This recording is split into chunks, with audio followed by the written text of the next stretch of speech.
back again with another writing, that is article writing. And like letter writing, article writing is also one of the very much important components in your writing. And your writings are not only in class 9, 12, college, even when you go for interview, you need this. You need articles, and there are certain formats, just like letter writing.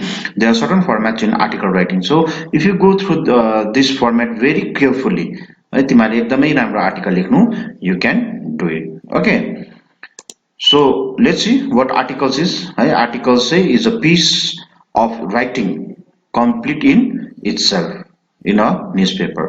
Article चाहिँ it's not कि कसैले लेखेको articles लाई चाहिँ that is not an article. Article चाहिँ it's a writing complete in itself भन्नाले यो आफै जब लेखिन्छ, आफै जब आफ्नो एउटा भावना अथवा आफ्नो जति पनि विचारहरू पोखाउँछौ, and you write in a newspaper or anywhere, that is an articles. So CBSE को जुन फर्मेट छ, if you see the formats of CBSE, so articles को different contents छ, अनि different content different formats को different marksहरू छ है. यहाँ छ heading को 1 marks छ, the main content को 4 marks हुन्छ, expression अनि constituency भन्छ है, अनि यसमा चाहिँ 2.5 गरेर 5 marks हुन्छ, अनि total यो 10 marks को हुन्छ. Okay, so articles ma there are 3 different elements, है. तीनटा कुरा मात्र important छ format articles, तीनटा भागमा it has been divided, है. Number 1 हो heading, number 2 हो byline, अनि number 3 हो तिम्रो body. So let's see, heading चाहिँ के भने is a text at the top of the newspaper articles, है. यसलाई heading अथवा headlines पनि हामी भन्छौं. यो articles को यहाँ तिमीलाई यहाँ लगाइदिएको छु है. article जो माथि छ यसलाई heading भन्छ है. अनि यो heading लेख्दा चाहिँ there is I have given you some tips पनि.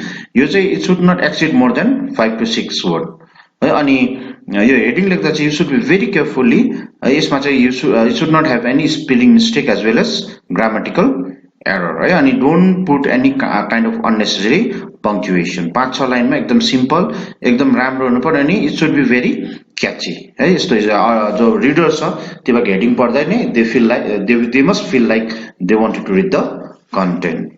Okay, so after that, that is a byline. Byline के पनि हैन, it's nothing but the name, है. तिमीहरुको जब जसले आर्टिकल लेख्छ उनीहरुको नेम, अनि who is that writer, है. उनीहरुको के छ है त्यसको विषयमा जान्नु मात्रै हो. So one thing you should remember कि exam मा if article comes, you should not mention any kind of your personal detail, है. तिमीहरुको आफ्नो नाम हुनु भएन त्यहाँ, अनि इभन तिमीहरुको एड्रेस, तिमीहरुको कुनै पनि प्रकारको, जस्तै you are from बिगमत अनि बिगमत स्कुल भनेर त्यहाँ एड्रेस चाहिँ हुनु हुँदैन है. नट ओन्ली इन आर्टिकल्स, तिमीहरु लेटर राइटिङ अरु राइटिङ पार्ट पनि छ, इभन एन्सर्सहरु पनि छ वेयर तिमीहरुको आफ्नो थट्सहरु तिमीले शेयर गर्नुपर्छ. सो इन एक्जाम दिँदा चाहिँ never mention your personal details, है. अनि प्राय जस्तो आर्टिकल्समा there is already a name given, क्वेशनमै अलरेडी नेम गिभन हुन्छ, अनि त्यो नाम चाहिँ लेख्नुपर्छ, and that is called an byline. Okay, so is the main part of the articles, है. अनि यसले सबसे भन्दा बेसी मार्क्स पनि क्यारी गर्छ. अनि normally the articles has at least 3 to 4 paragraphs, है. अनि every paragraphs मा what you have to write, there is certain set rules भनौं, है. जस्तै paragraph 1 मा you write an introduction, है. what articles you are writing, त्यो पनि articles छ, त्यसको articles को you write the introduction. अनि if you have some quotations of fact त्यसकोमा याद छ भने you write it, because it will excite अथवा जुन रिडर्सहरुलाई पढ्ने अझै बेसी के हुन्छ, इन्ट्रेस्ट जाग्छ, है. अनि keep the language simple,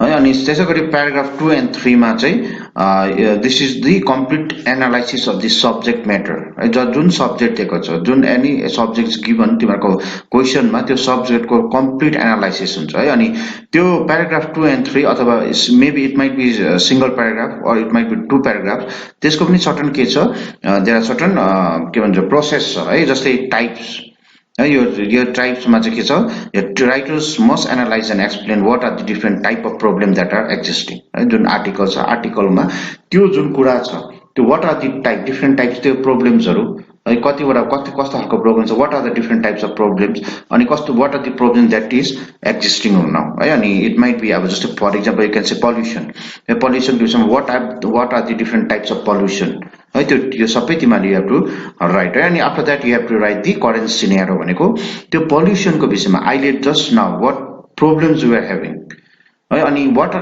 action can be taken in order to solve that problem है यो चाहिँ तिमीले करेन्सी नियम लेख्नुपर्छ अनि अर्को थर्ड छ कज एन्ड इफेक्ट रिलेशनशिप है अनि तिमीले आफै you have to give an suggestion कि यो जुन पोल्युसन है मैले फर एक्जाम्पल पोल्युसन जुन छ पोल्युसनमा चाहिँ how can you stop this pollution or यो पोल्युसनलाई how can you manage the pollution है तिमीले you have to give an you know your ideas अनि यहाँ you also can give the consequences यदि यो पोल्युसनलाई चाहिँ इफ अहिले नै यसलाई मोनिटर गरेन भने what will be the consequences you have to write over here okay त्यहाँदेखि आउँछ the last that is paragraph third or fourth है नर्मली एउटै सिंगल प्याराग्राफमै सक्छ द्याट लास्ट प्याराग्राफ चाहिँ के हो इज अ कन्क्लुजन पार्ट हो है अनि कुनै पनि आर्टिकल जब लेख्दाखेरि you cannot leave it open ended है यसलाई यु हेभ टु कन्क्लुड है अनि कन्क्लुडमा चाहिँ के हुन्छ भने जुन प्रब्लम छ तिमीले जति पनि अगाडि लेखेको प्रब्लम छ है paragraph 1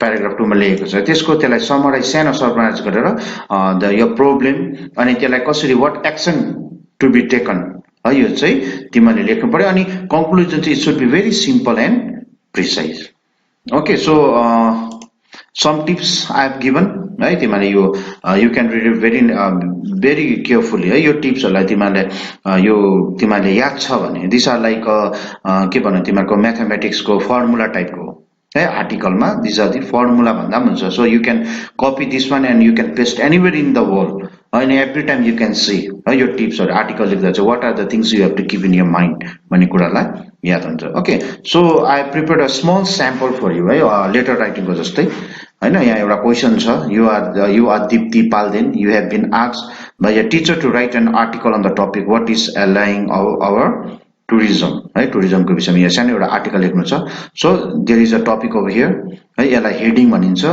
then the writer is Palden so this is a byline अनि यो डल्लै चाहिँ के हो this is the body of letter अनि बडी अफ लेटरलाई it has been divided into different segment है जस्तै फर्स्टमा इन्ट्रोडक्सन टुरिज्म इन्डियामा जुन what is the current scenario of Indian tourism अहिलेको विषयमा इट्स रिटन हियर अनि मिडल प्याराग्राफमा व्हाट आर दि अब प्रब्लम्स के छ हाम्रो इन्डियामा टुरिज्म मार्केटमा what is the problem face by tourist भनौँ या अथवा इन्डियन जो एन्टरप्रेन्योरहरु छ उनीहरुले what are the problem they are facing है अनि कन्क्लुजनमा चाहिँ what are the suggestion you are giving है यसको व्हाट आर द कन्सिक्वेन्सेसहरु के हुन्छ यो सबै छ यसलाई conclusion so this articles is of 3 paragraph so normally articles you can write 3 paragraph चाहिँ लेख्दा हुन्छ okay so after this I will be sending you PDF file like letter writing यो आर्टिकलको विषयमा सो काइन्डली कपी है अनि त्यसलाई copy गर्दाखेरि चाहिँ just for sake of copying मात्रै होइन तर when you copy you just C